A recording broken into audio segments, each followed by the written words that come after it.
Welcome to Talk World Radio, a half-hour discussion of politics as if the people mattered. I'm David Swanson. This week on Talk World Radio, we have the great privilege of speaking with John Sayles. John Sayles is an independent filmmaker, screenwriter, actor, and novelist. He has twice been nominated for the Academy Award for Best Original Screenplay and once for the National Book Award. He has written 8 novels, including most recently Jamie MacGillivray and To Save the Man, and his latest, which we will be discussing, a fantastic book called Crucible. I'm holding it up if you're watching the video version. John Sayles, welcome to Talk World Radio. Great to talk to you. Thanks for being here. Incredible book. The 1920s to 40s, Detroit was maybe a particularly tumultuous place. A lot going on. How did you choose this? You know, I had been thinking about this book for a long time and thinking about Detroit for a long time. It was a crucible for many things. And, kind of New York and Chicago and LA get a lot more attention. But in a way, Detroit has been this front lines for a lot of big factors in America. This is where the armies of the night met.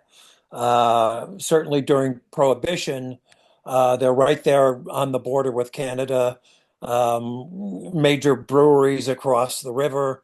And so that was where most of the good stuff came in during Prohibition and got, handed out to Chicago and further points west as well. So they had a very lively Prohibition era, a lot of gangsters whacking each other. The Purple Gang was there.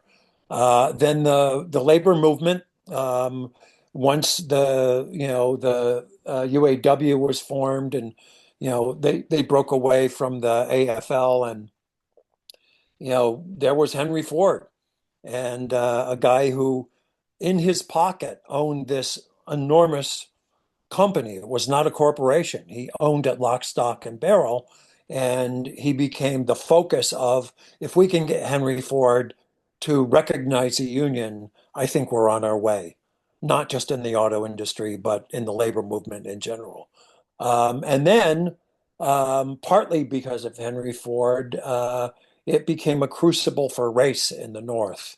One of the things that Henry Ford did, to his credit, although there were some strings attached, was to pay his black workers the same as his white workers, and not just for janitor jobs. They were on the production line in various capacities and made the same amount of money for the same amount of hours of work. That meant a lot of black people came to Detroit from all over, but especially from the American South, and as well as a lot of white people from the American South. And race was always volatile in the United States. And eventually there was this thing where if you were a white person and working with black people, you might actually have to live right next to them. There wasn't enough housing to go around, and sparks led to explosions. The book has a lot of wonderful characters, most of whom are not the big shots like Henry Ford, who have more minor roles, but this was a guy who shaped a lot of the lives that are in the book, and who, as you say, paid people equal wages and paid people living wages and paid them enough to buy the products they make and so forth, but who fought against workers having any control over their own workplace tooth and nail, right? This was a guy who was for peace, but wanted to sell weapons against the Soviet, but wanted to sell them weapons against World War II, but wanted to sell World War II weapons. I mean, this guy. Yeah, he at one point was known as the People's Tycoon because he paid people more than anybody else paid them, and he hired blind people, he hired black people, he paid them a full wage. On the other hand, he was kind of the last of the robber barons. He owned this company. He didn't, he had partners very early on who were investors, And he hated that idea so much, he made their lives so miserable. They just said, okay, buy us out. And he bought them out for, not really as much as they might have gotten because they were so eager to leave. And then he really ran it, out of his own pocket. When he said to the union, okay, you guys can vote for a union, but the next day I'll shut the factory down. He could do that. And that meant he also couldn't hide behind this kind of corporate, thing that we have today where, oh, a spokesman talks to you and there's no names involved. You know, Right. uh, when I started this book, Elon Musk was just a guy making cars and, hadn't got into politics the way that he eventually did. But Henry Ford, I think, is a model for some of the people today who, they're very successful at one thing. And then, whether it's something with the internet or, Venmo or one of those kind of online things that makes you a billionaire overnight. But then there's that point where you decide, I know how to do everything. I know Yeah. how people should live, Right. and I'm gonna, get enough power to make sure they live that way. As an example, you may have this in mind. A lot of the book is not in Detroit, but in Brazil, where Henry Ford Mhm. thought he could do something without bothering to learn, apparently, the slightest bit of information on how to do it, right? Yeah, one of the things that finally pulled the trigger for me on this particular novel, having thought about Detroit and writing about it for several years ago, Greg Grandin wrote a terrific nonfiction book called Fordlandia about that experiment down in Brazil to, make to grow his own rubber, basically. That was an epic failure. It's kind of his Vietnam. He just poured money into it and got very little rubber back. And I was asked by some producers to try to sell the idea to a streamer of a miniseries based on Greg Grandin's book. And as I was doing this, I was realizing, okay, if this doesn't pan out, and we never got any traction with the miniseries, this is like the imperialist part of Henry Ford Yeah. and that whole story, where that assumption that I don't need any more information. I know how this should be done.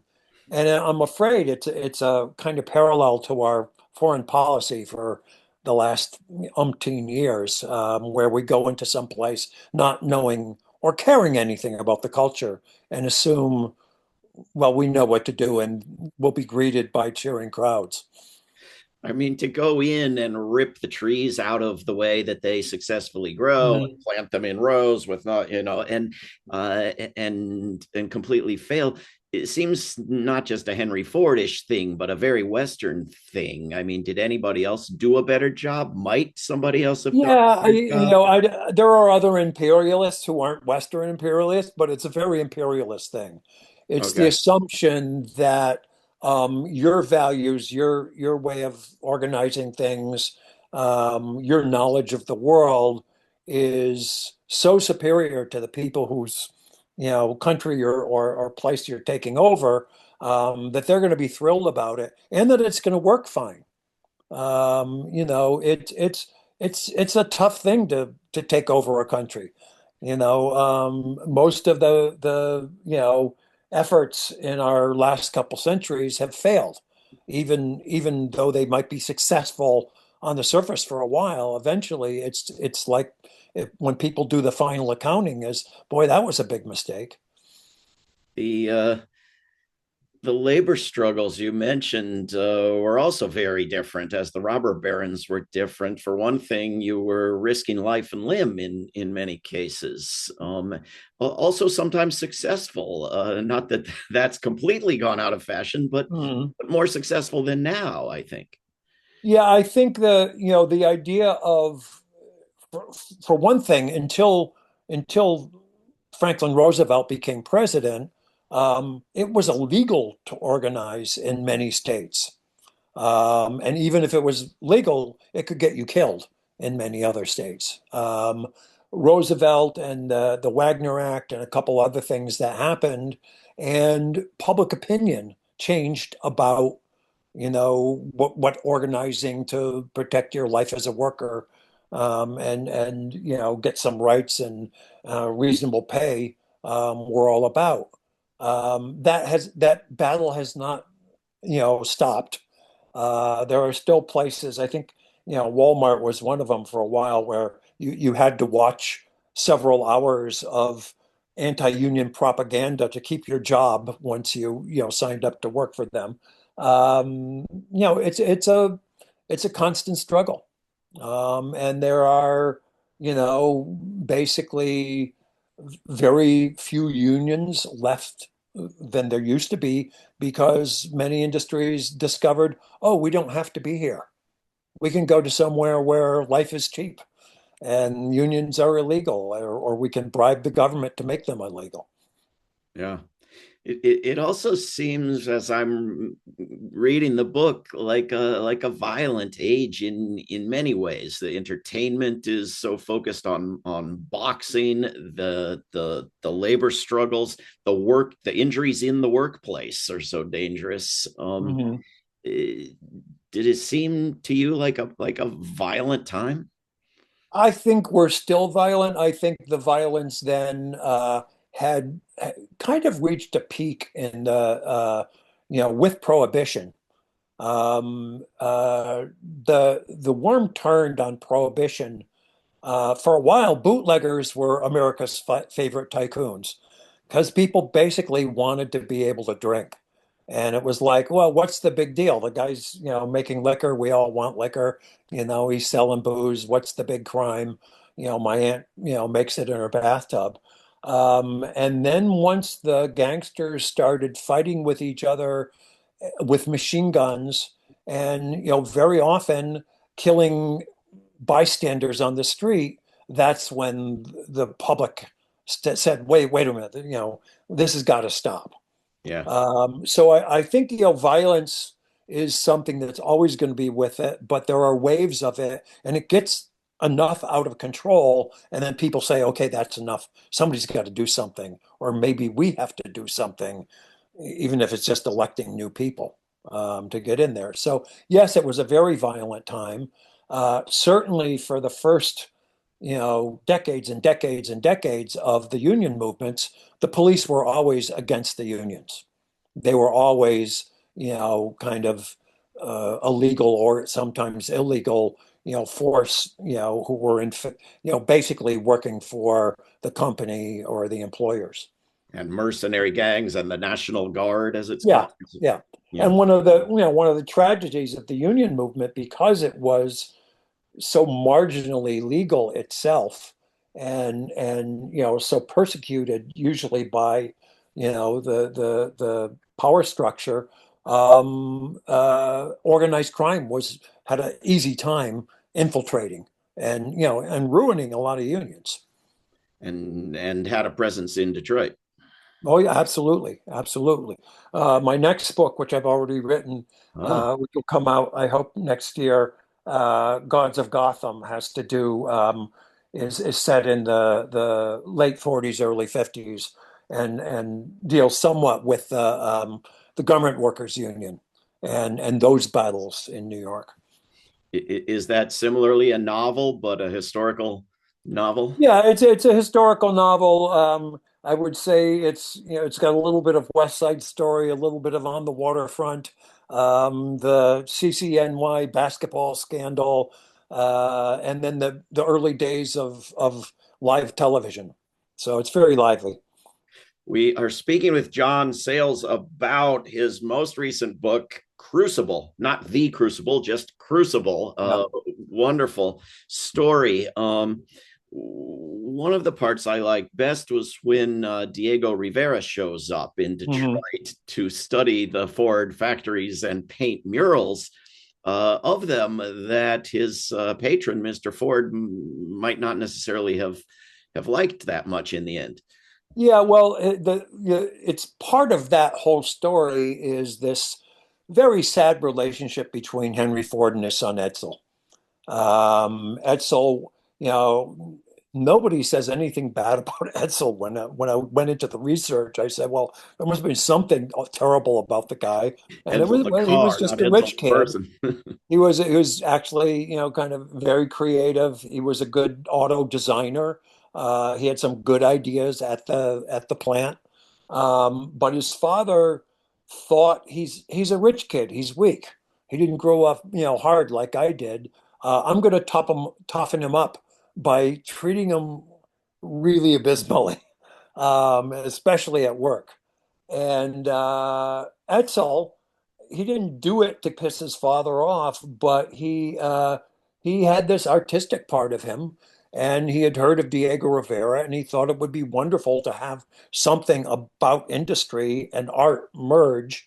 And he was very influential because he was one of the rich guys who supported it at the Art Institute there, and he's who invited, had them invite Diego Rivera to come.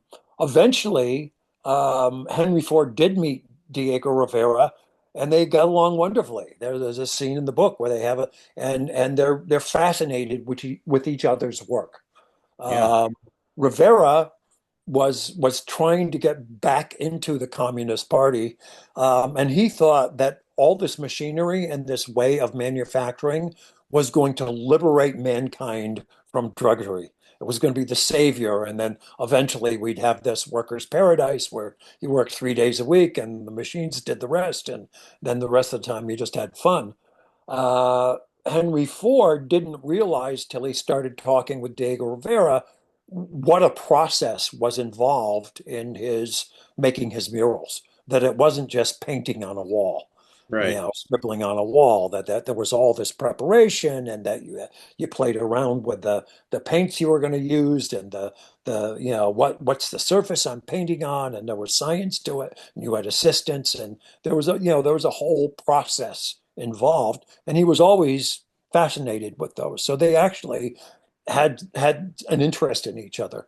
But when the mural finally debuted, and it's wonderful. If you ever go to Detroit, go to the Art Institute, and it's four walls as you walk into the building. Um, it was pretty controversial at the time. The idea of having something celebrating grimy auto workers in your art museum with all the Greek sculptures and everything really bent a lot of noses out of joint. But Edsel said he liked it, and Edsel had a grin on his face the whole time. speaking of technology advancing things, also Walter Reuther, who shows up as a Mhm. UAW organizer in the book, had been to the Soviet Union to help them learn how to use Fordish machinery, right? Mhm. Yeah, he and Victor, his brother, went to the Soviet Union. He came back, and they were both very impressed by the idealism and some of the things that the Soviet Union was trying to do. Because this is kind of early in the story that they were over there in the early 20s. But they just felt like their manufacturing was a mess, that they really didn't get it, and they brought some of Ford's ideas to that process. He was a visionary in a lot of ways, and the way that he set up the River Rouge factory was brilliant in a lot of ways. And it wasn't just him; he had other guys working with him. But let's just say the Germans, Hitler had a picture of Ford over his desk. And not because of his politics, but because he that vision of manufacturing. The Volkswagen is Yeah. basically the Model T, the people's car. Fiat too down in Italy, I think, Yes. Yeah. copied off of Ford. Yeah. Yeah.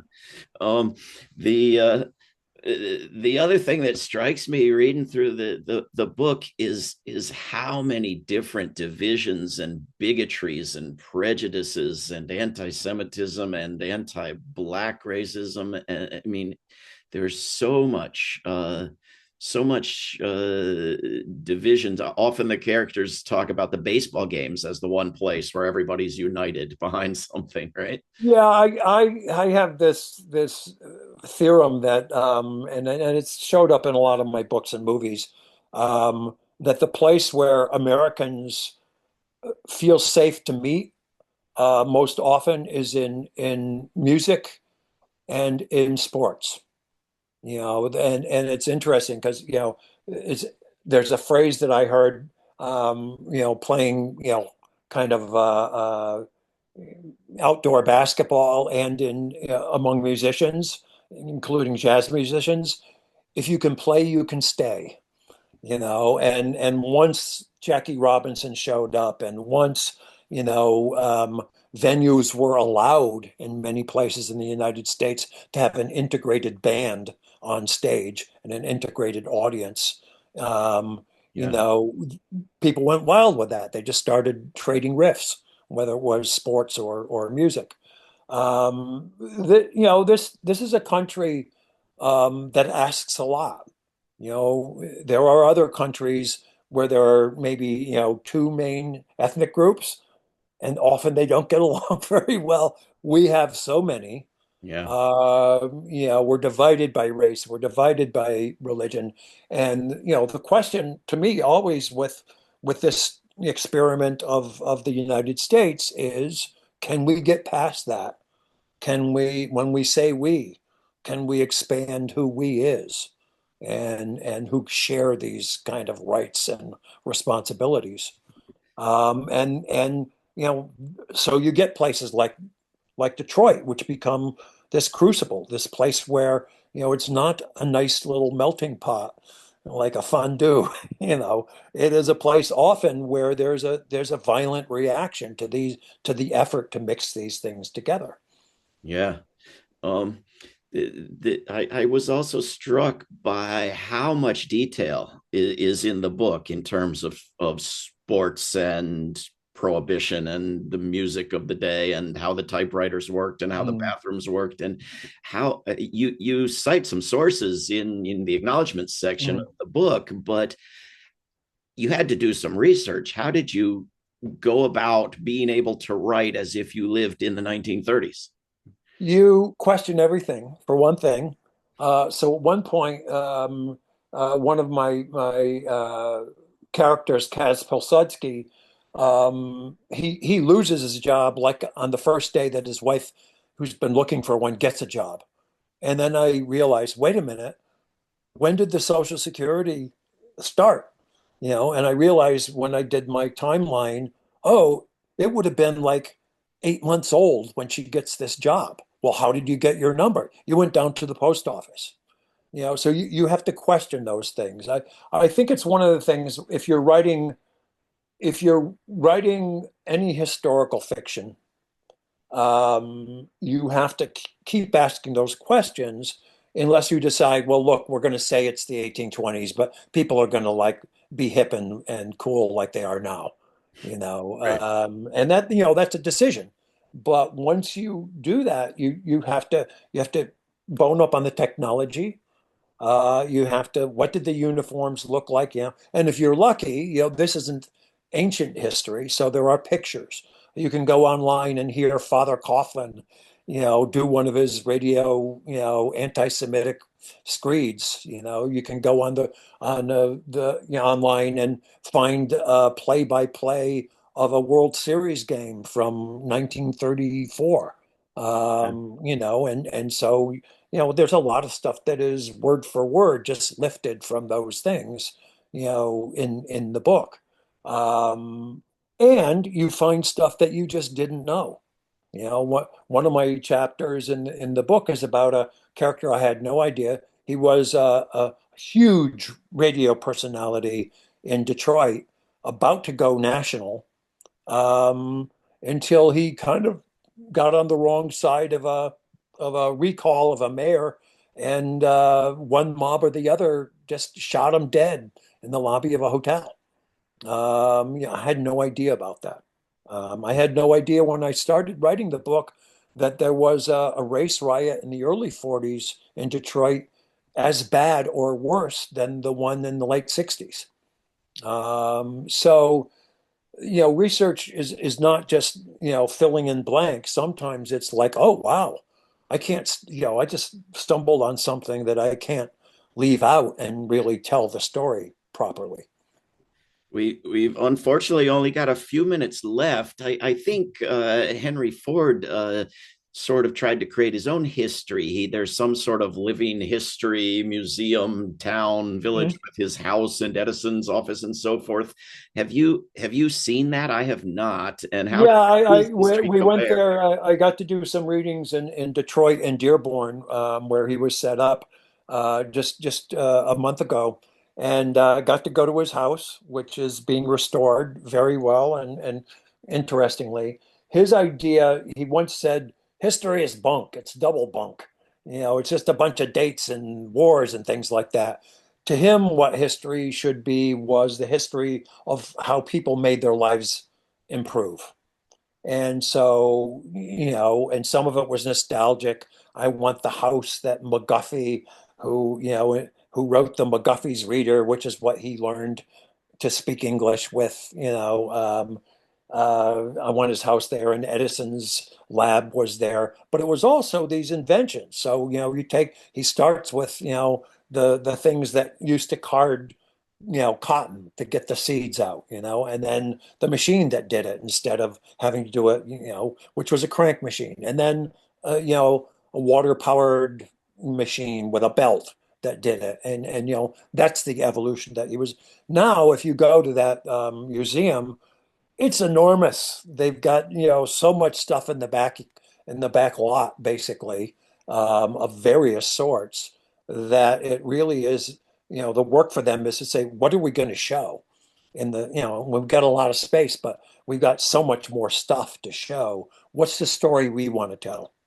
So the Yeah. story has been handed over from Henry Ford, but it was an interesting one, and it didn't catch on right away. But I think it's actually a really cool place to go and poke around.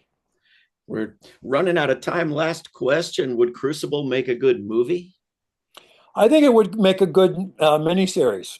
A good miniseries. Um, Yeah. yeah, I think there's too much story for just a 2 hour movie.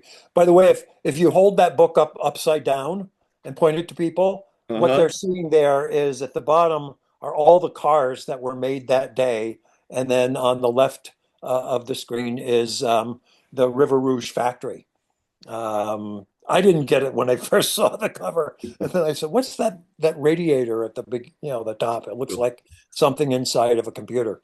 We will have the image for you at talkworldradio.org, along Yeah, with links and information on John Sayles. The book is called Crucible. I highly recommend it. John Sayles, thanks for writing it and for coming on Talk World Radio. great. Thanks for talking to me. This is Talk World Radio. I'm David Swanson. Take action at rootsaction.org. Help end war at worldbeyondwar.org. Read or listen to today's Peace Almanac entry at peacealmanac.org. All past shows can be heard at talkworldradio.org. Talk World Radio is produced in Charlottesville, Virginia, and syndicated by Pacifica Network. There is no way to peace. Peace is the way.